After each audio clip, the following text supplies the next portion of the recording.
Assalamualaikum warahmatullahi wabarakatuh dan salam sejahtera. Kembali lagi bersama saya Rusdi Syarif. Sebelum saya lanjutkan video ini, terkhusus kepada teman-teman semua yang beragama Islam, selamat menjalankan ibadah puasa Ramadan. Semoga puasa kita tahun ini, semoga ibadah kita tahun ini diterima oleh Allah Subhanahu wa taala. Dan dari saya mengucapkan mohon maaf lahir dan batin ya. Minta maaf saya semua atas semua kata-kata saya yang mungkin yang banyak menyakiti dan yang tak enak didengar. Dan pun saya sudah memaafkan semua teman-teman yang ada di luar sana. Dan teruntuk kepada kita semua tanpa terkecuali, mudah-mudahan kita selalu sehat, selalu selamat dari COVID-19 ni, dan akhirnya nanti kita segera bebas dari pandemi global ini. Mudah-mudahan corona ini, COVID-19 ini cepat pergi jauh-jauh ya. Sama-sama kita berharap dan berdoa. Baiklah, pada kali ini saya akan share informasi bagaimana cara TKI atau sekarang disebut dengan PMI ya, Pekerja Migran Indonesia, bagaimana mereka mau balik kampung. Sementara di Malaysia ini sedang PKP, Perintah Kawalan Pergerakan, atau bahasa lainnya lockdown juga ya. Sementara baru tadi jam 8 di Malaysia, Perdana Menteri Malaysia mengumumkan bahawa PKP dilanjutkan. PKP dilanjutkan untuk fasa keempat, iaitunya sampai tanggal 12 Mei. Jadi bagaimana nasib TKI rakyat Indonesia yang ada di Malaysia ini? Terus saksikan.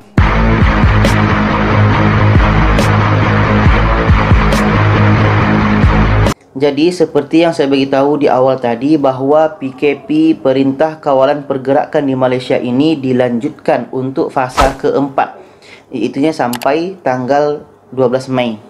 Jadi kita lihat keadaan tenaga kerja Indonesia atau pekerja migran Indonesia yang ada di Malaysia ini, atau rakyat Indonesia yang ada di Malaysia ini, hidupnya semakin memprihatinkan. Karena mereka yang dulunya kerja menjadi tidak kerja, dan bahkan mereka sudah 1 bulan lebih tidak bekerja. Uang simpanan dah mulai habis. Bahkan ada di antara teman-teman kita ini yang dari awal uangnya sudah habis. Kita memang sangat prihatin dengan keadaan ini. Semua orang sangat susah sekarang ini. Apalagi kalau kita baca di komen-komen video saya sebelumnya, bang, bagaimana nih bang nasib kami? Kami sudah 2 hari ini, 3 hari ini nggak makan. Ada yang hanya makan mie, ada yang hanya makan telur saja. Bahkan ada yang anaknya bayi, tidak diberi susu, kurang gizi. Bahkan mak ayahnya sendiri, bahkan orang tuanya sendiri tidak makan, susah untuk makan. Bagaimana dengan keadaan mereka seperti ini? Ini sebetulnya perlu perhatian pemerintah. Walaupun pemerintah sudah memberikan sembako, walaupun pemerintah sudah memberikan bantuan melalui kedutaan Indonesia yang ada di Malaysia ini, tapi rakyat Indonesia yang ada di Malaysia ini sangat banyak. Sangat banyak. Sampai 2 juta, 3 juta, itu sangat banyak. Yang dapat bantuan itu hanya 1 juta mungkin tak sampai, atau mungkin 500,000, tak tahulah sampai atau tidak. Apakah mereka dapat atau tidak?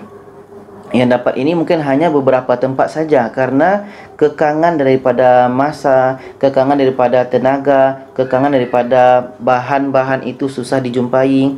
Jadi kita mesti sama-sama faham di sini. Kita pun tidak bisa menyalahkan pihak kedutaan, karena mereka telah berusaha dan mereka telah memberikan idenya, mereka telah mengerahkan tenaganya untuk membantu rakyat Indonesia. Kita jangan terlalu emosi dengan keadaan ini. Kita mesti sama-sama faham. Tak mungkin bapak-bapak, ibu-ibu kedutaan di sana mereka menjangkau kita semua. Bahkan teman-teman yang di Kajang, saya duduk di Kajang, teman-teman yang di Kajang pun tak sampai lagi. Apalagi nanti teman-teman yang jauh di negeri lain kan. Jadi dengan ditambahnya PKP ini, apakah nasib kita, nasib rakyat Indonesia yang ada di Malaysia ini bagaimana? Saya bercerita seperti ini karena saya ikut mengalami. Saya juga ada di Malaysia, saya berada di Kajang.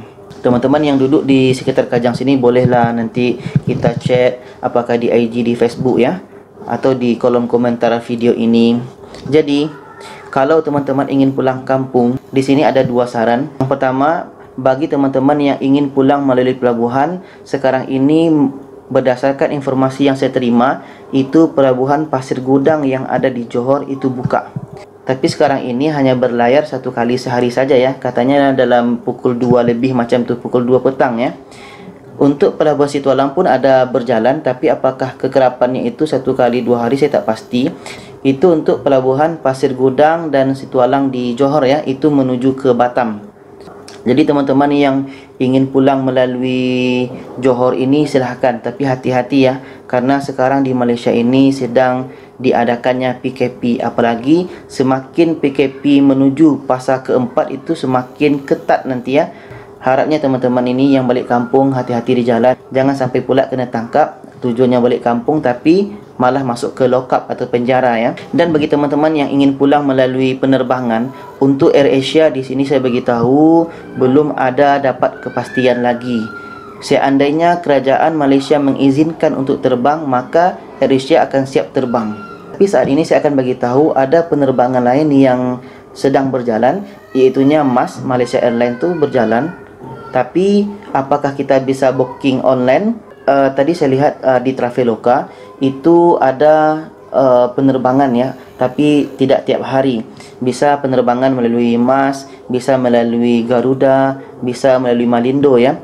Bahkan itu ada saya lihat di komentar video saya sebelumnya, ada mbak ni dengan kawan-kawannya dia pulang Ahad ini, katanya dia balik dengan Garuda Indonesia menuju ke Jakarta Terminal 3. Jadi kalau kita lihat dari komentar itu kita bisa pulang sebenarnya ya, tapi ingat hati-hati di jalan karena sekarang sedang PKP. Kenapa saya sering ulang ini? Karena jangan sampai kita membuat bencana bagi diri sendiri ya. Nanti kita gara-gara ingin pulang, ingin berhasrat sangat pulang kampung, tapi lain arahnya jadinya. Yang akhirnya ingin kesenangan tapi menjadi musibah kan, nggak enak jadinya. Jadi itulah pesan saya kepada teman-teman semua, kepada bapak-bapak, ibu-ibu yang ingin pulang kampung ke kampung halamannya. Itulah solusi daripada saya saat ini. Kalau melalui pelabuhan tadi bisa melalui Pasir Gudang atau Situalang ya, tapi itu kekerapannya hanya 1 kali sehari. Kalau untuk di penerbangan tadi itu bisa melalui saat ini Malaysia Airlines, Garuda, juga Malindo. Tapi apakah bisa di booking melalui online ini? Coba saja, karena mbak tadi saya lihat itu katanya booking online ya. Tapi kalau seandainya tidak bisa booking online, ya terpaksa harus terus ke bandara KLIA 1 ya. Jadi itulah teman-teman, bapak-bapak, ibu-ibu, perkongsian saya pada kali ini, mudah-mudahan bermanfaat. Seandainya ada di antara kita bapak-bapak, ibu-ibu, teman-teman nih yang berhasil berjaya menyeberang ke negara kita Indonesia, apakah melalui kapal atau kapal terbang atau pesawat, mohon komen di bawah, bantu teman-teman kita ini. Kenapa bapak ibu bisa pulang, atau bagaimana, atau apa yang bapak lakukan ketika pulang itu? Apakah booking secara online atau beli di bandara, atau share lah apa-apa yang bapak ibu teman-teman alami selama semasa perjalanan ke negara kita Indonesia. Jadi itu saja, mudah-mudahan bermanfaat. Jangan lupa share video ini kepada yang lainnya supaya lebih ramai yang tahu. Terima kasih. Wassalamualaikum warahmatullahi wabarakatuh.